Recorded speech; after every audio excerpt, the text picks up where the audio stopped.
Bismillah. Assalamualaikum warahmatullahi wabarakatuh. Bismillahirrahmanirrahim. Alhamdulillahirabbil alamin.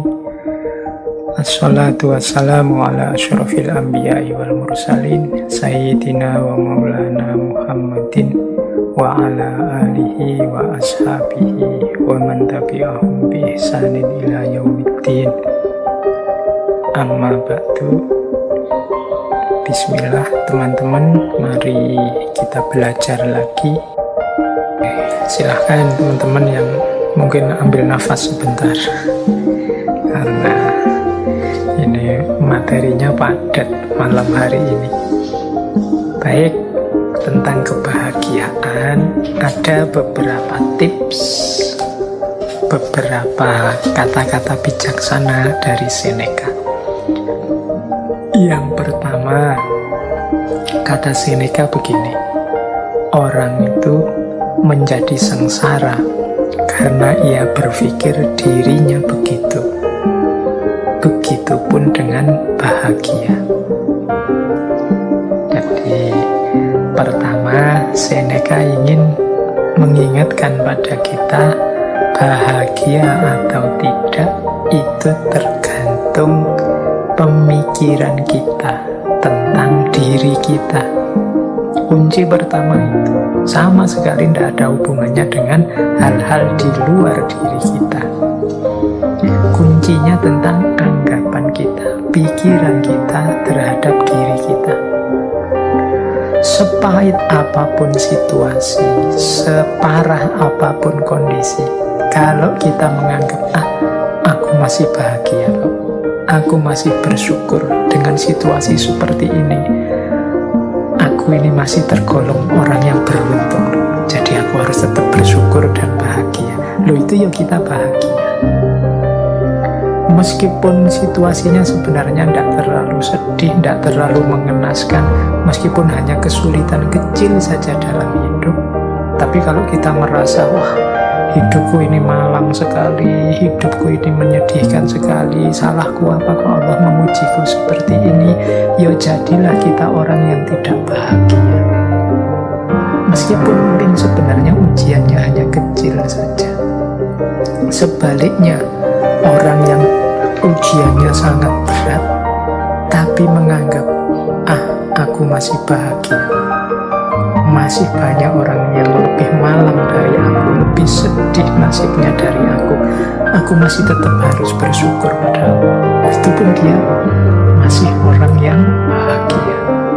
Jadi bahagia atau tidak itu tergantung anggapan kita, pikiran kita tentang diri kita, tidak tergantung pada hal-hal di luar diri kita, apapun situasinya. Jadi bagi teman-teman yang ingin bahagia, ayo dimulai sekarang. Tidak usah nunggu nanti, tidak usah pakai disarati macam-macam. Saya akan bahagia banget lulus, saya akan bahagia banget. Bahagia sekarang tidak nunggu lulus juga bisa kok. Alhamdulillah, skripsiku sudah memasuki tahap akhir. Meskipun prosesnya lama, masih banyak teman-teman yang tidak selesai-selesai, bahkan proposal saja belum. Yang belum proposal, alhamdulillah aku sudah mulai garap proposal sebentar lagi. Banyak teman-teman yang sampai kena DO tidak sempat garap skripsi. Yang DO mungkin ya, alhamdulillah aku masih sempat merasakan seperti apa kuliah. Banyak loh saudara-saudara teman-teman kita yang sampai tuanya tidak tahu rasanya kuliah itu apa, sibuk dengan kesulitan hidupnya. Ada sangat banyak alasan untuk kita bahagia, sebagaimana juga ada sangat banyak alasan kalau kita tidak mau bahagia. Tergantung kita milih yang mana. Jadi pandemi ini kita sikapi seperti apa? Membahagiakan atau menyengsarakan? Masih dalam batas kita harus bersyukur, ataukah sama sekali harus kita ratapi? Itu semuanya tergantung kita. Jadi tidak ada hubungannya dengan yang di luar diri kita. Maka yuk mari kita tata cara berpikir kita. biar kita hidup secara bahagia. Kemudian ada rumus yang kedua, kata Seneca begini: kehidupan yang bahagia adalah yang sesuai dengan sifat alaminya.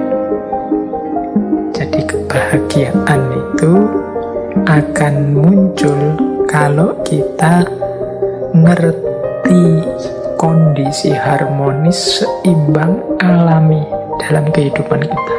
Ini nyambung dengan yang tadi ya, yang bagian kesederhanaan tadi, bahwa kita jangan berlebihan. Hiduplah di standar yang alami saja, sesuai sifat-sifatnya. Kalau bahasa tadi, sesuai divine reason-nya, sesuai sunnatullahnya. Yuk, kita kuatnya makan berapa, kuatnya tidur berapa persen kita harus tidur, berapa persen harus makan, berapa persen harus istirahat. Berarti untuk belajar berapa, untuk ibadah berapa, standar saja yang alami-alami saja. Makan yang menguntungkan untuk tubuh, caranya seperti apa, bahannya apa saja, gimana caranya agar tidak kekurangan atau berlebihan, itu standar-standar alami.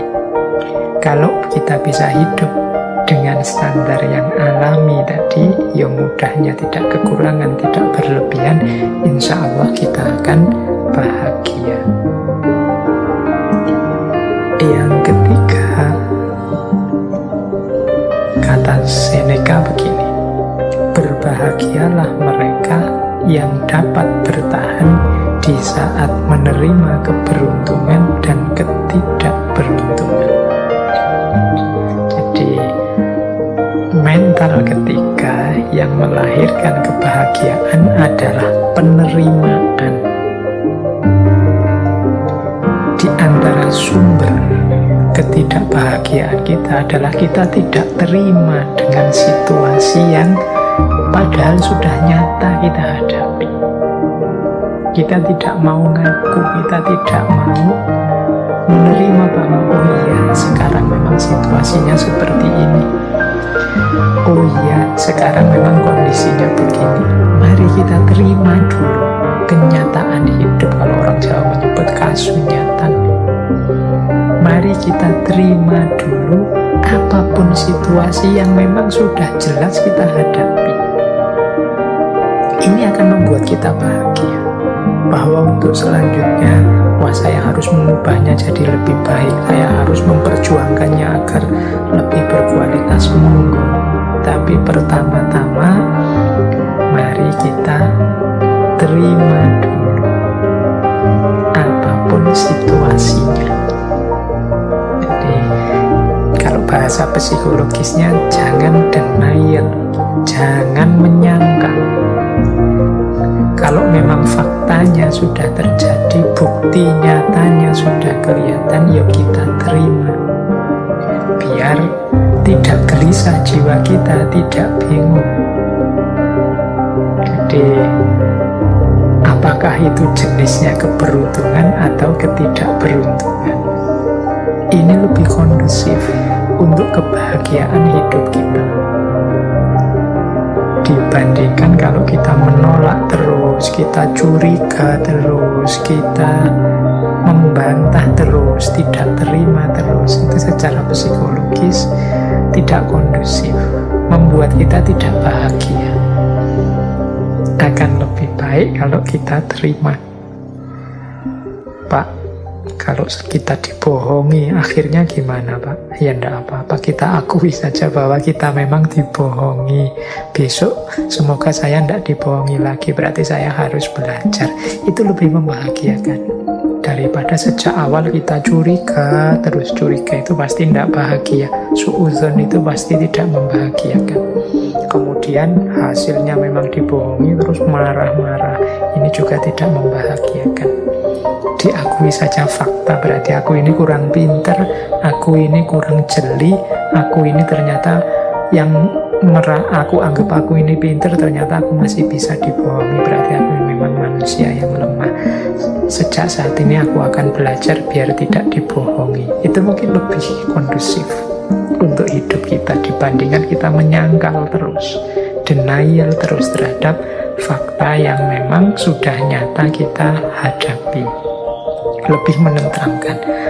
Ini untuk level individu ya, level psikologi kita masing-masing.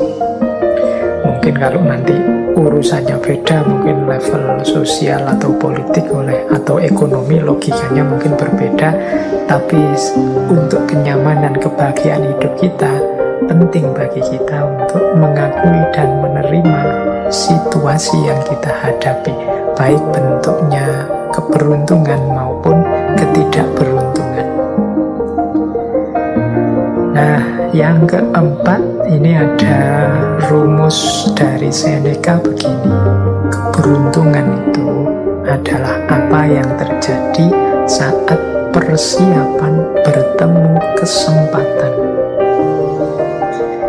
Ini rumusnya unik ya. Kita dulu sering mendengarkan kalimat kejahatan itu terjadi kalau ada niat dan ada kesempatan. Ini kata Seneca bukan tentang kejahatan, tapi tentang keberuntungan hidup. Keberuntungan hidup itu akan terjadi kalau persiapan bertemu kesempatan. Jadi kalau kita ingin hidupnya beruntung dan bahagia, berarti apa? Ayo kita mempersiapkan diri. Sehingga ketika kesempatan datang, kita bisa memanfaatkannya untuk kepentingan kita. Itulah namanya beruntung.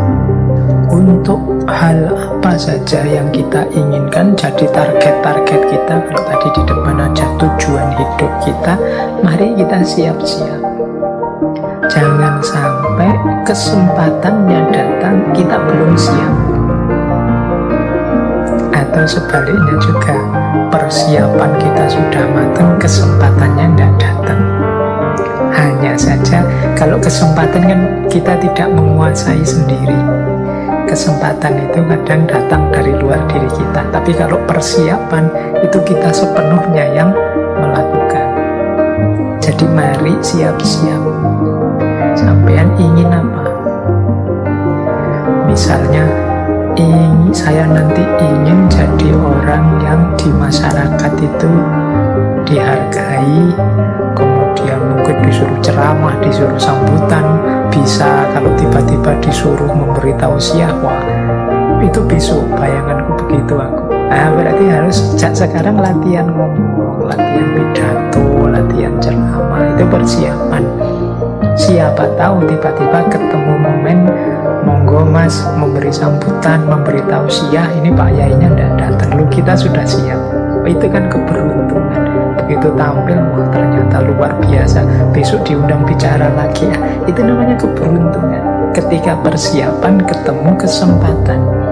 Tapi kalau kita tidak siap sama sekali dan memang tidak menyiapkan diri, ya kesempatannya datang, dia akan lewat sia-sia. Monggo mas tausiah, aduh mohon maaf saya tidak mampu, saya tidak pernah, saya tidak bisa, ya sudah kesempatannya lewat. Itu contoh sederhana. Dalam hal apapun juga begitu. Ketika teman-teman ingin meraih sesuatu, persiapkanlah diri sebaik-baiknya sehingga ketika sesuatu itu hadir, kita sudah siap menyambutnya. Itulah kuncinya hidup bahagia. Jadi beruntunglah kita yang ketika kesempatan datang kita sudah siap. Ini diantara rumusnya kebahagiaan. Berarti sehubungan dengan target-target hidup kita, keinginan-keinginan kita harus mempersiapkan diri untuk menghadapinya, mengelolanya begitu kesempatannya datang. Karena keberuntungan itu terjadi ketika persiapan bertemu kesempatan.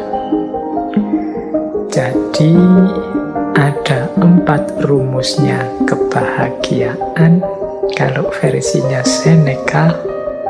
Yang pertama, pikiran kita tentang diri kita jadi kunci bagi kebahagiaan kita. Yang kedua, hidup yang alamiah, tidak berlebihan, tidak kekurangan, sesuai sunnatullahnya akan lebih membahagiakan. Yang ketiga, kekuatan kita untuk menerima, kemampuan kita untuk menerima apapun situasi, baik beruntung atau tidak beruntung, adalah sumber kebahagiaan. Dan yang keempat, kesiapan kita untuk mengelola, menghadapi kesempatan apapun yang datang. Jadi itu antara lain kuncinya kebahagiaan menurut Seneca.